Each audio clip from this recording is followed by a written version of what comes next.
Trinamool CPM সংঘর্ষে উত্তপ্ত হয়ে উঠল বীরভূমের মোহাম্মদ বাজার। রাস্তা দখলকে কেন্দ্র করে তৃণমূল এবং সিপিএম এর মধ্যে সংঘর্ষ। কথা বলবো আমাদের প্রতিনিধি ভাস্কর মুখোপাধ্যায়ের সঙ্গে। ভাস্কর, কি ঘটেছে? দেখো, গতকাল রাতে তৃণমূল এবং সিপিএম সদস্যদের মধ্যে একটি সংঘর্ষের ঘটনা ঘটে এবং এই ঘটনায় 12 জন আহত হয়েছে। তাদেরকে সিউড়ি সদর হাসপাতালে ভর্তি করা হয়েছে। যেটা জানা যাচ্ছে যে বীরভূমের মোহাম্মদ বাজার থানার দিঘল গ্রাম, এখানে ঈদগাহ পাড়াতে একটি গ্রামের রাস্তা দখলকে কেন্দ্র করে তৃণমূল এবং সিপিএম সমর্থকদের মধ্যে সংঘর্ষ হয় এবং এই ঘটনায় 12 জন আহত হয়। তাদের মধ্যে অধিকাংশই মাথা ফেটেছে, কারণ দুই পক্ষ বাঁশ এবং লাঠি নিয়ে দুই পক্ষকে আক্রমণ করে এবং এই 12 জন আহত হয়। তাদেরকে সিউড়ি সদর হাসপাতালে ভর্তি করেছে। ঘটনা খবর পেয়ে মোহাম্মদবাজার থানা পুলিশ যায় এবং পরিস্থিতি নিয়ন্ত্রণে আনে।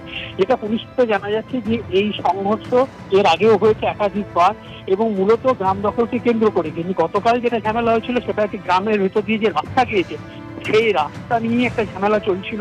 যে রাস্তা কোন পক্ষে দখলে থাকবে বা কারা এই রাস্তা দখল রাখবে সেটা নিয়ে ঝামেলা চলছিল এবং তারপরে এই সংঘর্ষের সূত্রপাত বলে জানা যাচ্ছে। ভাস্কর, ধন্যবাদ। 2026-এর আগে শুভেন্দু অধিকারীর জেলায় ভাঙন। বিজেপি ছেড়ে তৃণমূলে হলদিয়ার বিধায়ক তাপসী মণ্ডল। বিধানসভা ভোটের 1 বছর আগেই বিজেপি বিধায়কের দলবদল। সিপিএম ছেড়ে বিজেপিতে, এবার তৃণমূলে তাপসী মণ্ডল। 5 বছরের মধ্যে ফের হলদিয়ার তাপসীর দলবদল। 19 ডিসেম্বর 2020 সিপিএম থেকে অমিত শাহর সভায় বিজেপিতে তাপসী মণ্ডল যোগ দিয়েছিলেন। 2021-এর ভোটে বিজেপির টিকিটে জিতে ফের তাপসী দলবদল করেন। বাংলাকে রক্ষা করতে হলদিয়ার উন্নয়নের জন্যই এবার তিনি তৃণমূলে এলেন। সিপিএম এর সময় কাজ করতে দেওয়া হয়নি, বিজেপিতেও কাজ পাননি।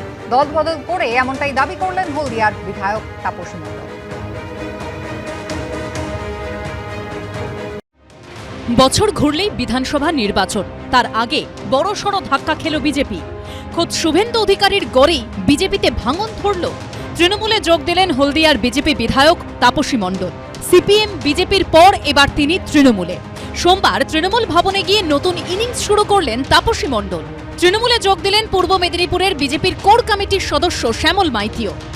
হলদিয়ার উন্নয়ন, শিল্প পরিকাঠামো, সর্বোপরি উদ্বাস্তু ক্ষতিগ্রস্ত এবং বেকার যুবক যুবতীদের কর্মসংস্থান, আর্থিক উন্নতি এবং সামাজিক উন্নয়নের পক্ষে দাঁড়িয়ে এবং তাদের জন্য কিছু কাজ করতে যাতে আমি পারি, তার জন্যই আজকের মাননীয় মুখ্যমন্ত্রী মমতা ব্যানার্জির সঙ্গে আমি যুক্ত হলাম। আমি জানি 1 মাস আগে থেকে দেওয়ালে পদ্মফুল মুছেছে। যেদিনকে সুনীল বনসালজি আমাদের ইনচার্জ গাইডলাইন পাঠিয়েছেন যে কারা কারা ডিস্ট্রিক্ট প্রেসিডেন্ট হতে পারবেন, তাতে পরিষ্কার ছিল যে এমএলএরা ডিস্ট্রিক্ট প্রেসিডেন্টে তাদের এনকারেজ না করতে। 5 জন এমএলএ ডিস্ট্রিক্ট প্রেসিডেন্ট ছিল, 4 জন মেনে নিয়েছে, উনি মানেন। 1997 থেকে 2017 সাল, দীর্ঘ 20 বছর হলদিয়া পুরসভার সিপিএম এর কাউন্সিলর ছিলেন তাপসী। 2016 সালে হলদিয়া বিধানসভা কেন্দ্রে সিপিএম এর টিকিটে জয়ী হন। এরপর 2020 সালের ডিসেম্বরে শুভেন্দু অধিকারীর সঙ্গেই এক মঞ্চে বিজেপিতে যোগ দেন তিনি। পরের বছর 2021-এ বিজেপির টিকিটে হলদিয়াতেই জেতেন তাপসী মণ্ডল। এবার 2026-এর বিধানসভা ভোটের আগে বিজেপি ছাড়লেন তিনি।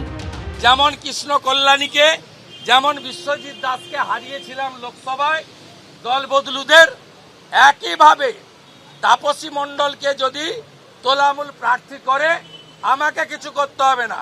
হলদিয়ার তোলামূলীরাই ওকে বিসর্জন দেবে। ওকে শুধু নয়, ওর ফ্রেন্ড শ্যামল মাইতিকেও বিসর্জন দেবে। জিতবো কি জিতবো না সেটা তো যখন নির্বাচন হবে তখনকার ব্যাপার। এখন এই বিষয় নিয়ে কথা বলছেন। শুভেন্দু অধিকারীর অস্বস্তিতে বেজায় খুশি তৃণমূল। নন্দীগ্রাম থেকে বাস আনলেন যাদবপুরে মিছিল করতে, ওদিকে হলদিয়ার বাস যে তৃণমূল ভবন চলে গেল সেটা আপনি টের পেলেন না। তবে দলত্যাগীদের মধ্যে অনেকেই এখনো বিধায়ক পদ ছাড়েননি।